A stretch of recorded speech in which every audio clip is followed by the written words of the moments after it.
also a time where we read a little bit of viewer mail. This one's fresh from the post office. Wow, it didn't even come in an envelope. No, they just know now. It's like when a child writes a letter to Santa.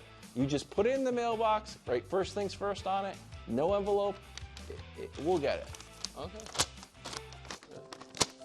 Dear Wilds, love the show. Wow, thanks.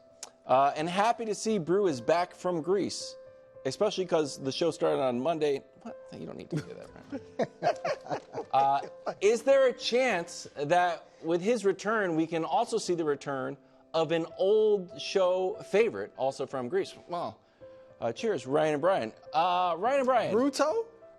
Nick and I have discussed this, and there was an era in the show that was very heavy on Photoshops. Yeah. They'd come out of break, start doing Photoshops, and then Brew loved this graphic, and we have decided to meet you in the middle, Brew.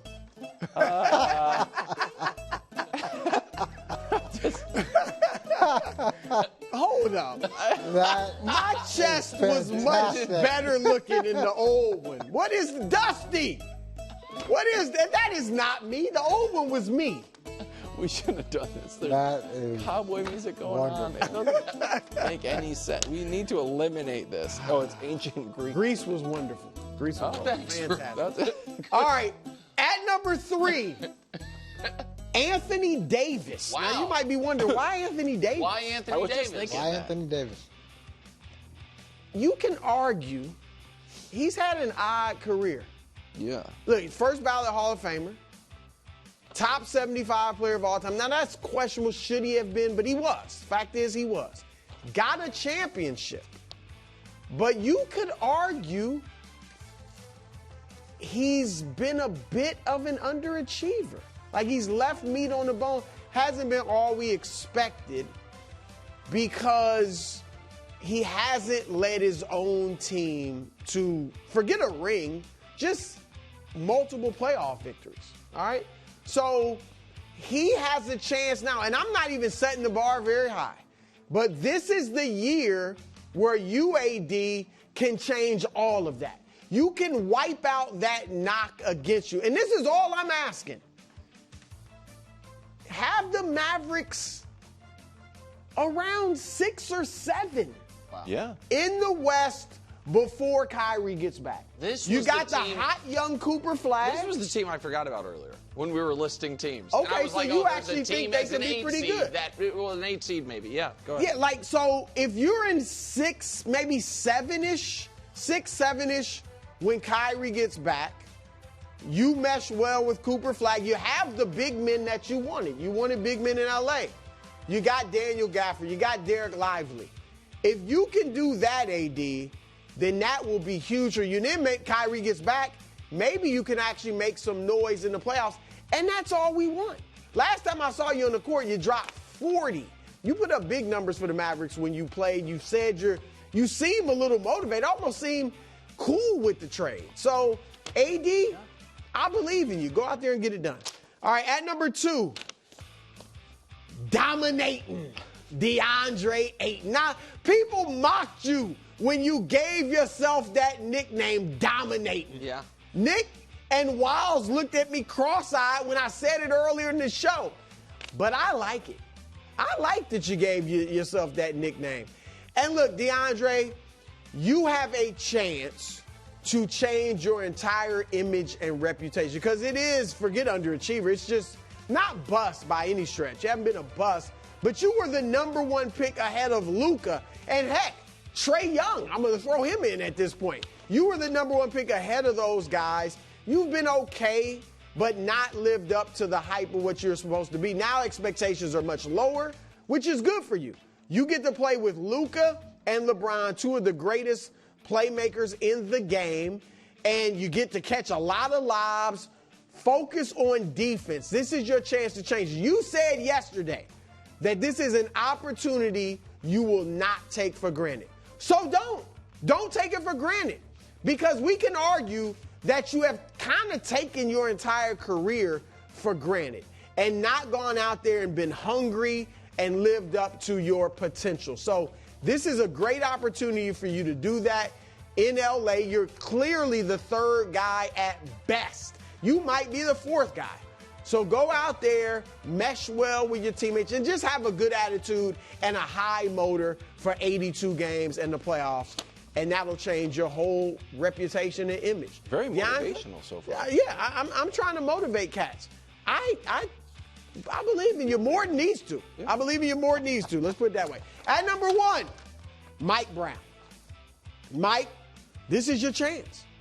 This is it. This is your chance to win the elusive championship that has evaded you as a head coach. You coach LeBron. You coach Kobe. I ain't really issues around those two, but still, you coach those two, didn't get a ring. Nobody's blaming you, but didn't get a ring. Now you have a chance. And here's the thing. You're in the East.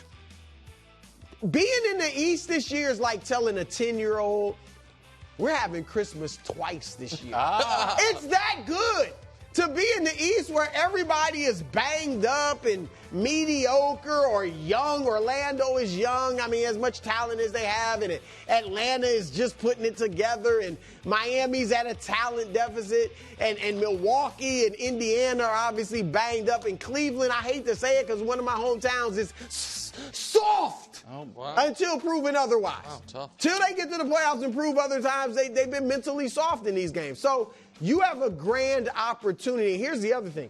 If you do it in New York, everything is magnified in New York.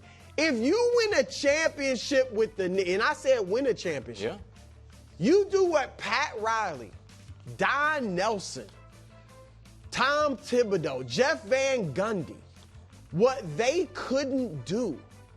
You go there and do that in New York, probably a Hall of Famer. Okay. If he wins a championship with the Knicks, I think that's probably. I think we're a little. I think not. I'm trying to motivate you, Mike. This is the most motivational. It is there for you, set on a platter. Get him. You got to get him to the finals.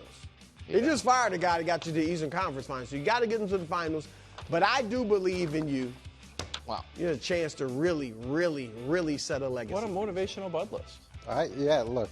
First of all, I love the Bruto. I don't know. Wow. where The that chess came- was Again. I mean, just the idea of that. fantastic.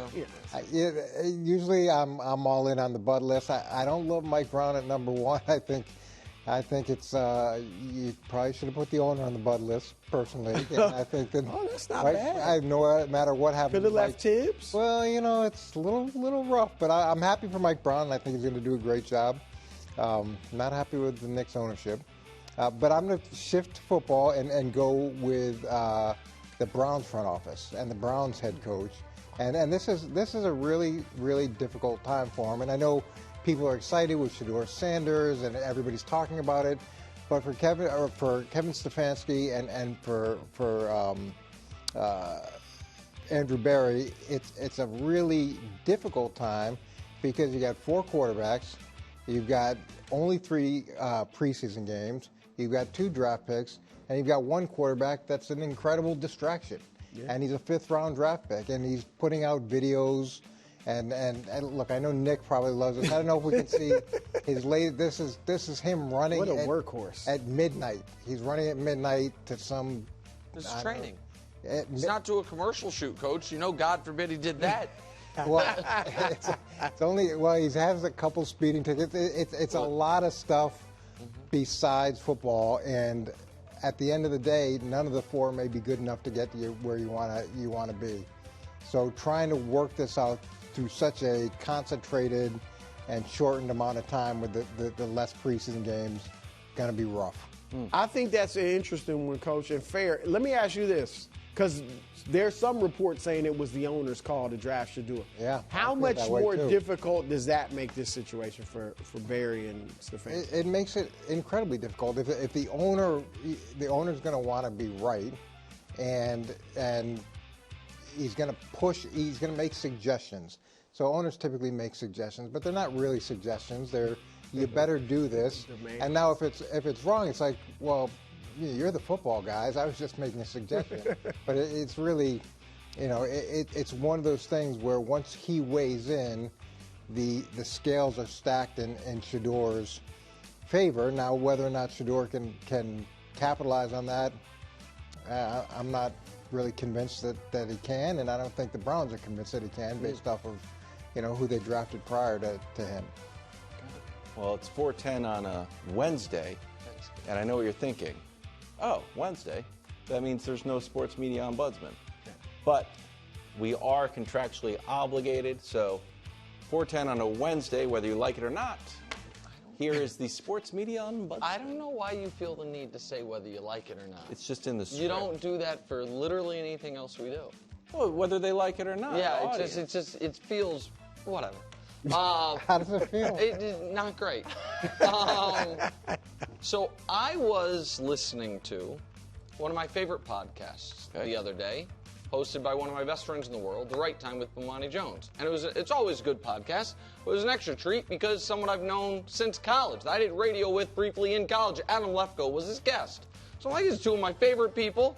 Let me give it a close listen. And Lefkoe mentions to Bomani, he's like, have you noticed this trend of certain sports media members using AI to write their sports takes? And he had done a whole investigation. And so I was like, this can't be. We all are. First of all, we got pretty good jobs. We watch sports, give our opinions on them. Sure. It's mentally a little taxing, physically, arguably the single least taxing job in the world. Also, we are all those of us that, basically all three of us at this table, certainly Wilds and I, Brew at least covered a beat. Coach, obviously, coached and won championships. But those of us who got here by, I don't know, having good opinions, being, incredibly handsome and funny, and whatever it is, we all should at all times be very glad to have the jobs and also feel very lucky to have them, and certainly not want to cede any ground to our future AI overlords. To which I say, because I did some investigation, there's a few pretty obvious M-dashers via tweet, and it's like, wait, pre-chat GPT, your tweets were all this long, now they're this long, and they have a lot of extra clauses, and I'm like, you're having the machines give your sports takes. Huh. Wow. And I'm here to tell you, stop, please. Because if I've noticed it, your bosses might notice it. Your bosses might notice it. They might be like, you know who we don't have to pay? AI. And if you're farming out your own opinions because you think AI can figure it out better, it's not good for any of us. It's also, by the way, not good for the audience. And anyone who was on Twitter yesterday also knows trusting AI with just about anything has a lot of dark sides to that that can go off the rails at any moment. So please, folks, those of us who are lucky enough to be working in this profession, take the extra 30 seconds, write your own tweets, give your own takes, and don't have Claude or ChatGPT or any of these places give them for you. I beg of you. Thank you. I typed into AI. I did it. But you did what?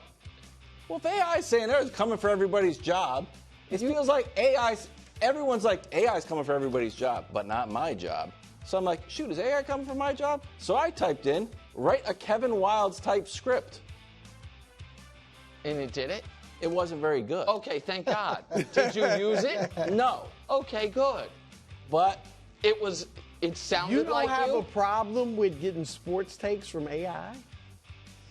Is this a real thing? I swear to God, I'm not making it up. I knew this you were was wrong. this. I swear I'm not making it up. Do I have a problem getting sports takes with AI? No. No, if you're forming a take out of nowhere, like I need a take on Wimbledon and I have no take on it, then I think, of course, that's not your actual take. But you'd be all right with it then? No, but I think it's like, I think that your recommendation of like, it's there, we have a dam against it, and don't put a needle, like you have to keep it at bay, I don't think that works. Okay. I think that is an impossibility. That is like, you are in the. We've seen the media business change. Every technological innovation since the printing press changes, including cable television. No, I understand that. Wow, you're watching the show on the phone. No, I understand. How dare you? But there is, and again, I didn't mean to hijack. Well, this. I get going on AI. But here's my take, Brew, and see if you agree with me. If what we are providing, I'll use me specifically. What I am providing is my opinion. Yeah. Really, you know what I mean? I didn't play. I wasn't a reporter. I watch the games. I try to be educated, provide my opinion. If I farm out my opinion, then I'm just a heartless vessel. Anybody. If I'm just like, hey, buckle up, bro. If you type in Nick Wright type opinion, if LeBron decides to go to Cleveland, Right. and you type in ChatGPT, can you give me a Nick Wright type opinion on this? And you read it verbatim, people. I understand, which is why I'm saying those of us that I think we need a dam against it. It's not going to work. Okay. It's like having, and I know it's happening, but it's like having it write your term paper in college. Yeah. But that's not. But if you agree with the take, Here we go. No. if Nick I Wright think you do your own evaluates research. several Yes, and I takes got it. I and have likes to. the take, does it then become your take? Listen, if I would have been, if this segment were a little meaner and I had been more specific and said, hey, here's the tweets I'm talking about, I think you guys would have maybe agreed with me more. That's like, I agree. This doesn't I sound totally at agree. all like anything you've said in the past, and now you're writing at a 12th grade level when it used to be 7th grade. I think that, but whatever. Wow. I can't wait till the break to hear. I'm adding something we can Don't all probably stick agree on. around. Heaves coming back to the NBA. We saw it a little bit in the I'm down playoffs, with Heaves. and there is a new rule that we're testing in Summer League that Heaves will count as a, quote, team stat. End of period heaves will count as a team stat and not an individual stat. So here, the end of period heaves won't go on your shooting percentage. So a lot of players, Coach, were reluctant to heave the ball at the end of halves They didn't want the 0 for 1. because you don't want to be 0 for 1. So, like, The I'll give you coach an is example. sickened by it. But it happens, Coach. Coach is- I'm going to give you I think I might be able to change your mind. It happened. So Ant was 0 for 33. Joker was 4 for 58. Joker was willing to do it because he was kind of post stats. But then Josh ran the numbers, and it does increase your 3-point percentage just a little bit if you eliminate heaves. And then some people are like, well, we should go back throughout all of time since it's actually like a non-play, kind of like at the end of a period of time, and get rid of that to have a more accurate representation. But that's not how the stats are going. It's a lot like kneel downs in football. When you look at stats like Drake May's God, this guy. yards per rush, you have Michael Vick, you have Randall Cunningham, you have Drake May right there, 2011 Michael Vick and 04 Michael Vick. He's right there in the middle. Now, some people are going to say, well, are you counting kneel downs on that? Shouldn't we open up the record books and take an eraser and go through everything just like these heaves? That's not how the way the world works, okay? If I was in charge of everything, the world might look different. I'm not. I'm just playing the cards I was dealt. Drake May. One of the best running quarterbacks in Ever. history. Is that what you're saying? According to the numbers. The heaves, the fact that they have to change the rule is a little embarrassing for players, but I'm glad they're changing it because we should get them back.